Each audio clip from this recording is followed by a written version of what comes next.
समुपस्थित सभी अध्येतागण, अब ईशावास्योपनिषद का हम अध्ययन कर रहे हैं। तो इस व्याख्यान श्रृंखला में हम चतुर्थ मंत्र पर विचार कर रहे हैं और मंत्र है अनेजदेकम मनसो जवीयो नैनद देवा आपनुवन पूर्वमर्षत तद्धावतो अन्यान अत्येति तिष्ठत तस्मिन् अपो मातरिश्वा दधाति। तो इस मंत्र में बड़ा ही सुंदर आत्मा का विवेचन किया गया है। वो आत्म तत्व कैसा है? तो अभी तक हमने विचार कर लिया था अनेजत एकम मनसः जवीय नैनद देवा आपनुवन। तो इसी क्रम को हम आगे बढ़ाते हुए इसका जो अग्रिम पंक्ति है उसके बिंदुओं पर प्रकाश डालेंगे। और ये जो आत्म तत्व का विवेचन है, जैसा कि भाष्यकार ने कहा कि ये सोपाधिक और निरुपाधिक रूप से चल रहा है। तो उपाधि की दृष्टि से यदि देखें तो आत्म तत्व चलता है, और वास्तव में यदि देखें तो आत्मा का जो वास्तविक स्वरूप है वो बिल्कुल निष्कंप है, निर्विकारी है। उसमें किसी भी प्रकार की गति, क्रिया, विक्रिया नहीं होती है। और मन से आरोपित होने के कारण आत्मा भी क्या लगता है कि मन चल रहा है।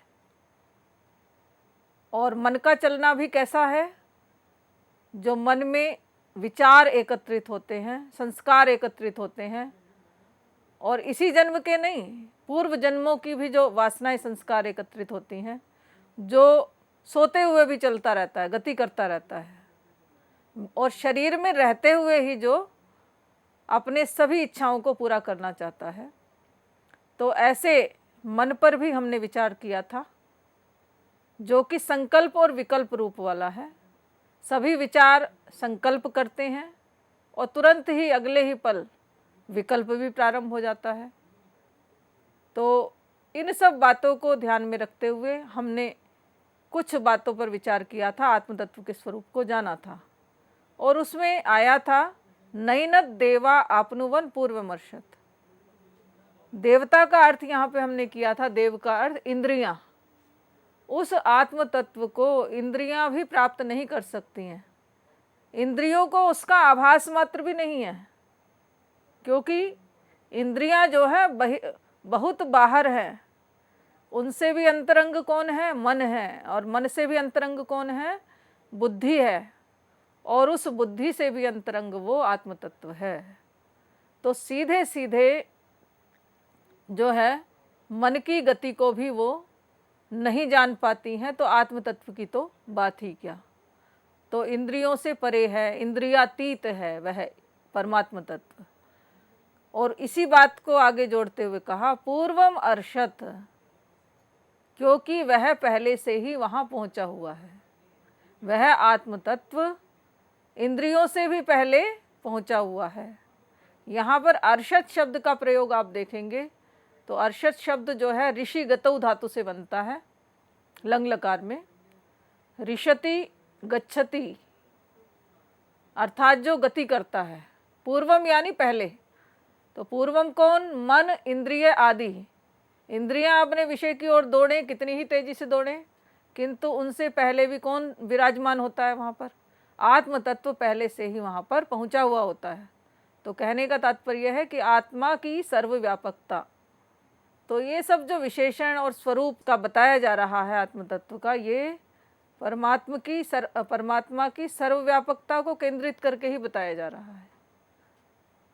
तो ऋषति गच्छति, पहले से ही वो वहाँ पर पहुँचा हुआ है, पहले से ही विराजमान है।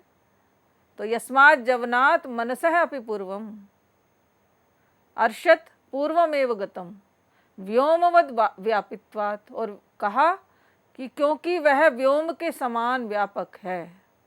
जब भी व्यापक कहने के व्यापक तत्व विषय को बताया जाता है परमात्मा के, तो उसमें आकाशवत, व्योमवत ऐसे शब्दों का प्रयोग किया जाता है। क्योंकि हम देखते हैं कि आकाश सब जगह विद्यमान है। उसके हम उपाधि के कारण से छोटे छोटे भेद कर लेते हैं।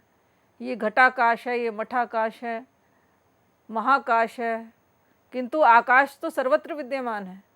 तो जिस प्रकार आकाश सर्वत्र विद्यमान है, उसी प्रकार वह परमात्म तत्व, आत्म तत्व पहले से ही सब जगह पहुंचा हुआ है, सर्वव्यापक होने के कारण। तो इसी बात को और आगे अगले विशेषण के रूप में देखते हैं। अगला क्या आत्मस्वरूप है? तत्तिष्ठत धावतः अन्यान अतिएति। एक और स्वरूप बताया परमात्मा का, तत्तिष्ठत, यानी वह एक स्थान पर रहते हुए, धावतः अन्यान अतिएति। ये जो धावतः है ये अन्यान का विशेषण बनेगा। जो अन्य दौड़ रहे हैं, मन इंद्रिय आदि, उन दौड़ते हुए अन्यों का अतिएति, अतिक्रमण कर जाता है। कोई कितनी ही तेजी से दौड़े, मन इंद्रियां आदि, किंतु उससे पहले ही परमात्म तत्व पहले से ही विराजमान है। कहने का तात्पर्य यही है। तत् धावतः अन्यान अतिएति, वह विषयों की ओर उन्मुख हुए इंद्रिय मन आदि से पहले ही वहाँ पर पहुँचा हुआ है, सर्वत्र है। तो अन्यान आत्मविलक्षणान मनोवागिंद्रिय प्रभृतीन अत्येति, अतीत्य गच्छति। अतीत्य गच्छति का तात्पर्य उल्लंघन करके, उनको पार करके वहाँ पहुँच जाता है। और इसमें इवार्थ स्वयमेव दर्शयति तिष्ठत इति। अब इसमें इव जोड़ने का क्या तात्पर्य है? क्योंकि भाष्यकार ने इसमें इव जोड़ दिया है, तो इव से तात्पर्य है अतीत्य गच्छति इव, ऐसा कहा। तो इव होता है उपमा अर्थ में प्रयुक्त, और इसका तात्पर्य कि वास्तव में वो दौड़ता नहीं है, दौड़ते हुए के समान है। गच्छति इव, जाते हुए के, गति करते हुए के समान है। तो परमात्म तत्व का गति करना, यानी एक स्थान पर रहते हुए, तिष्ठत शब्द का प्रयोग भाष्यकार ने कर दिया, मंत्र में आ गया, तो वो स्वयं अपने आप को दर्शाता है, उसको दूसरों से विलक्षण बताने के लिए कि नहीं, कि वो सबसे सामर्थ्यशाली है। और विलक्षण बताना होगा तो उसको एक ही स्थान पर स्थिर रहते हुए, गति करते हुए दिखाना होगा। तो स्वयं अविक्रियमेव, और गति कब होती है? जब एक स्थान को छोड़ करके दूसरे स्थान पर, एक स्थान पर का त्याग उसमें जरूर होता है, तब उसको हम कहते हैं कि गति होती है। और गति करने वाली चीज़ें कभी भी सर्वव्यापक हो नहीं सकती। गतिकर्ता को एक देशी होना होगा, यदि यहाँ है तो वहाँ नहीं होगा। किंतु ये लक्षण परमेश्वर में या उस चैतन्य में घटित नहीं होता है, इसलिए कह दिया तिष्ठत गच्छति इव, वो जाते हुए के समान है। अर्थात परमात्म देव सर्वव्यापक है, यही कहने का तात्पर्य है। तो मन, इंद्रिय, वाणी इत्यादि, ये जो इंद्रियां हैं, और यही इंद्रियां नहीं, अंतरंग और बहिरंग सभी इंद्रियां उस परमात्म तत्व को पार नहीं कर सकती हैं, कितनी भी तेजी से जाएं। लेकिन सबसे पहले वह ईश्वर विद्यमान है। तो इस भावना को कितना दृढ़ किया गया है, ईश्वर की सर्वव्यापकता को कितना दृढ़ इसमें किया गया है। विभिन्न प्रकार के इसमें विशेषणों के द्वारा आत्मा का वर्णन चल रहा है। और इस मंत्र में जो अंतिम पद है वो कहा, मातरिश्वा तस्मिन अपह दधाति। तो अभी तक हमने देखा व्यष्टि उपाधि का वर्णन, एक एक करके हमने उसका वर्णन देखा। अब इस समस्त संसार को ध्यान में रखते हुए उसका वर्णन किया जा रहा है। इसी को कहते हैं समष्टि उपाधि। तो मातरिश्वा तस्मिन अपह दधाति, तो यहाँ पर मातरिश्वा पद आया जो कि व्याख्या सापेक्ष है। तस्मिन आत्म तत्वे सति नित्य चैतन्य स्वभावे मातरिश्वा मातरि अंतरिक्षे श्वयति गच्छति इति मातरिश्वा वायु। तो उस आत्म तत्व से प्रेरित होकर के ही नित्य चैतन्य स्वभावे, नित्य चैतन्य जो आत्म तत्व है उसके अध्यक्षता में ही, उसकी संचालन में ही मातरिश्वा, मातरिश्वा अर्थात वायु जो है वो गति कर रहा है। तो मातरि कहते हैं अंतरिक्ष को, और श्वयति यानी गति करता है। तो जिस प्रकार से माता अपने बच्चे को गोद में स्थापित करती है, उसी प्रकार से जो अंतरिक्ष है उसके अंदर क्या विद्यमान है, उसके अंदर भी वायु विद्यमान है। तो यही कहने का यहाँ पे तात्पर्य है। तो एक अर्थ तो उसका हुआ अंतरिक्ष में रहने वाली वायु, मातरि यानी सप्तमी का एक वचन है ये, और यहाँ पे अलुक समास किया गया है, इसमें विभक्ति का लोप नहीं हुआ है। तो विभक्ति इसमें गी विभक्ति वो हमें दिखाई दे रही है। श्वा से तात्पर्य है श्वसन करना या फिर गति करना। तो ये जो वायु है वो अंतरिक्ष में या वो गति करती है, और सर्व प्राणियों की वो क्या है, आधार है। जितनी भी क्रियाएं विक्रियाएं हैं इस सृष्टि की प्राणाधार क्या है, वायु है, और इसी को कह देते हैं इस कारण से प्राण वायु। गति कराने के लिए क्या चाहिए, वायु चाहिए।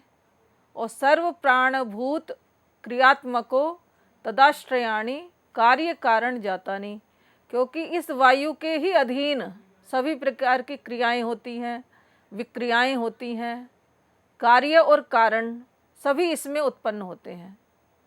यदि ये प्राण वायु न हो तो फिर किसी भी प्रकार की कल्पना हम नहीं कर सकते हैं। तो इस कारण से मातरिश्वा का अर्थ वायु, उसके बाद हम इसको प्राण वायु भी कह सकते हैं, और एक इसका अर्थ और किया जाता है हिरण्यगर्भ। और हिरण्यगर्भ क्या है, ये समस्त ब्रह्मांड, आकाश, चंद्र, वायु, जितने भी ये ब्रह्मांड हैं जिसमें चेतन की सत्ता रहती है उसको हम हिरण्यगर्भ कह सकते हैं। यस्मिन ओतानी च प्रोतानी, जिस एक तत्व के होने पर ये जो ब्रह्मांड है या फिर ये जो हिरण्यगर्भ है अपने कार्यों को करता है। और इसके अर्थ को और सूक्ष्म किया, यत सूत्र संजकम सर्वस्य जगतः विधात्री, उसको कह दिया सूत्रात्मा। ये जो आत्म तत्व है ये इनमें क्या है, इस जगत में सूत्र के समान है। और सूत्र क्या होता है, जिस प्रकार सूत्र में, सूत्र जो है माला में जितनी भी मणियां हैं उनको यदि सूत्र में पिरो दिया जाए तो वो एक माला, इस प्रकार से। तो सूत्र जो है उन मणियों की आत्मा है। तो इसी प्रकार से इस जगत का जो आधार है वो चेतन तत्व है। तो उसको हम वायु भी कह सकते हैं और उसको हम सूत्रात्मा भी कह सकते हैं। तो इस प्रकार मातरिश्वा शब्द को खोला यहाँ पर, स मातरिश्वा अपह दधाती। और वो जो मातरिश्वा वायु है वो क्या करता है, अपह दधाती। अपह का तो आपने एक ही अर्थ सुना होगा, जल, जल को धारण करता है। जिस प्रकार से अंतरिक्ष जल को धारण करता है और वायु के द्वारा जो जल वाष्पीकृत होकर के ऊपर जाता है तो वो उसको धारण करता है। इसी प्रकार से ये जो प्राण है, समष्टि प्राण है, ये प्राणियों को धारण करता है। और यही जो मातरिश्वा है वो प्राणी नाम चेष्टा लक्षणानी, प्राणियों की जितने भी कर्म हैं उनको धारण करता है। इस आत्म तत्व की कारण ही ये जो प्राण तत्व हैं ये चलते हैं, और सभी प्राणी अपनी क्रियाओं को करने में, अपने कर्मों को करने में समर्थ होते हैं। और भी कहा, और ये जो हिरण्यगर्भ है अपह दधाती, अपह का नाम निरुक्त में या निघंटु में कर्म अर्थ में प्रयुक्त हुआ है। कर्म के नामों में अपह का को पढ़ा गया है। तो अग्न्यादित्य पर्जन्यादीनाम ज्वलन दहन प्रकाश अभिवर्षणादि लक्षणानि दधाति। तो ये जो मातरिश्वा है, हिरण्यगर्भ है, उस चैतन्य की चेतनता में अग्नि, आदित्य, पर्जन्य आदि जो हैं ये सभी अपने अपने कार्यों को करते हैं। अग्नि ज्वलन का कार्य करती है, दहन का कार्य करती है, प्रकाश को प्रदान करती है। तो किससे प्रकाश मिलता है? उस चैतन्य की सत्ता में ही मिलता है। इसी प्रकार से पर्जन्यादि नाम, पर्जन्य आदि के जो भी कार्य हैं, वर्षा करना, ऋतुएं बदलना, तो इन सब को धारण भी करता है। केवल सृष्टि बना के छोड़ता नहीं है, उनको धारण करता है, पालन करता है, ये भी इसका अर्थ होता है। और विभजती, इन सब के कार्यों का विभाजन करता है।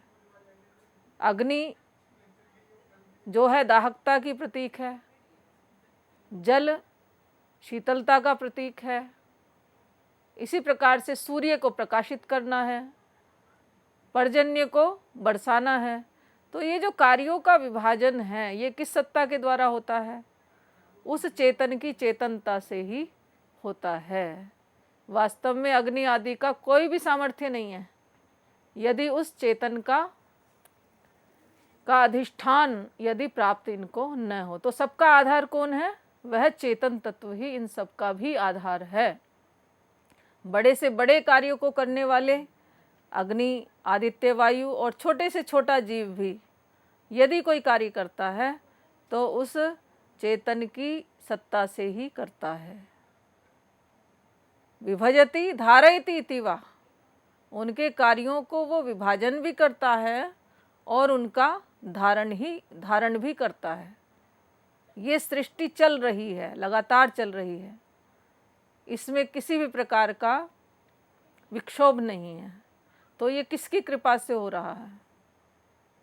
तो ये सब उस आत्म तत्व की, परम तत्व की कृपा से ही संभव हो रहा है। सर्वाहि कार्ये कारणादि विक्रिया नित्य चैतन्य आत्मस्वरूपे सर्वास्पद भूते। एक शब्द इसमें आया कि जितने भी कार्य और कारण दिखाई दे रहे हैं और क्रिया और विक्रिया दिखाई दे रहे हैं, तो उनका आधार कौन बना हुआ है? नित्य चैतन्य आत्मस्वरूपे सर्वास्पद भूते। उन सब भूतों का आस्पद कहते हैं आधार को। उन सब भूतों का आश्रय या आधार यदि कोई है तो वह नित्य चैतन्य आत्मस्वरूप है। सत्येव भवन्ति। तो इस प्रकार से कितना सुंदर ये समष्टि रूप में, समष्टि उपाधि के रूप में कितना सुंदर विवेचन आत्म तत्व का यहाँ पे किया गया। आत्म तत्व के स्वरूप का ख्यापन यहाँ पर हुआ। तो यदि हम इसको देखें सोपाधिक और निरुपाधिक की दृष्टि से, तो निरुपाधिक की दृष्टि से निरुपाधि व्यष्टि और निरुपाधि समष्टि, इसमें आप विभाजन इसका कर सकते हैं। तो निरुपाधि की दृष्टि से अनेजत और एकम, और सोपाधि व्यष्टि की दृष्टि से यदि देखें तो उसमें जो मनसो जवीय नयनत देवा आपनुवन पूर्वमर्शत तद्धावतो अन्यान अत्येति तिष्ठत। और ये जो अंत में कहा तस्मिन अपो मातरिश्वा दधाति, मातरिश्वा जो है इसके कारण ही क्या करता है? अपह दधाति, कर्मों का विभाजन करता है, उनको धारण करता है। तो ये जो वर्णन आया ये समष्टि की दृष्टि से आया।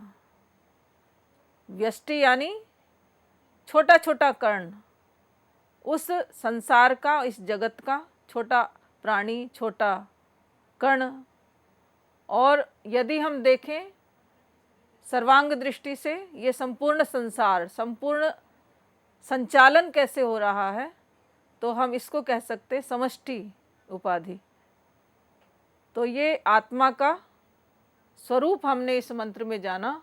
और इतना ही नहीं है, इससे आगे भी अग्रिम मंत्र में भी इसी आत्मा का स्वरूप विवेचित किया जाएगा। तो मंत्र पर थोड़ा सा प्रकाश हम डाल लेते हैं और व्याख्या की यदि आवश्यकता होगी तो अग्रिम कक्षा में उस पर विचार करेंगे। तो मंत्र को एक बार हम पढ़ लेते हैं। उससे पहले अपह शब्द पर थोड़ा सा व्याकरण में यहाँ बताना चाहूँगी। अपह को आपरी व्याप्तौ धातु से भी हम कर सकते हैं इसकी व्युत्पत्ति। आप्यन्ते प्राप्यन्ते सुख दुखानि येन तद अपह कर्म, अर्थात जिसके द्वारा हम सुख दुख को प्राप्त करते हैं, इसलिए अप का नाम क्या है? कर्म है। और ये उणादि कोश में व्युत्पत्ति इसकी दी गई है आपरी से।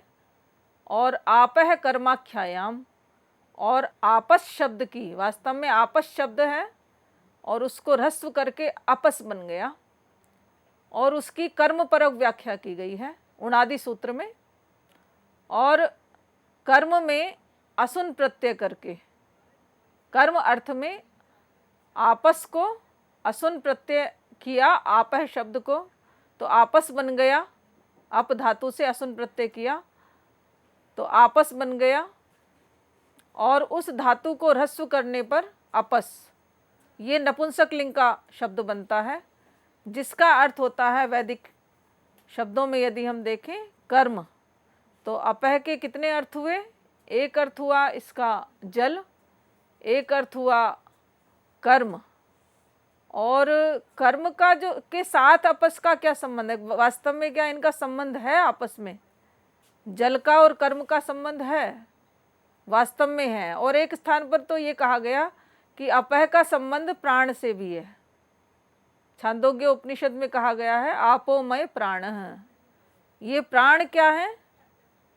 आपोमय है, जलमय है। क्योंकि यदि जीवन जीने के लिए कुछ भी न मिले तो जल मिल जाए केवल, तो भी हम कुछ दिन तक अवश्य जीवित रह सकते हैं। तो इस अपस का संबंध या अपह का संबंध प्राणों से है, और प्राणों का भी संबंध किससे है? कर्म से है। अपह का संबंध सीधे सीधे कर्म से भी है। और कर्म से तात्पर्य क्या है? यहाँ पर कोई भी हम यज्ञादि कार्य करते हैं, अनुष्ठान करते हैं, तो हमें आवश्यकता होती है जल की। आचमन करते हैं, जल प्रसेचन करते हैं। तो इन सब कर्मों को करने के लिए, किसी भी शुभ अनुष्ठान को करने के लिए जल की सबसे पहले आवश्यकता होती है। तो इस प्रकार से ये सुंदर मंत्र आत्मा का विवेचन करता है, वर्णन करता है। और इस वर्णन को हम अग्रिम कक्षा में आगे बढ़ाएंगे।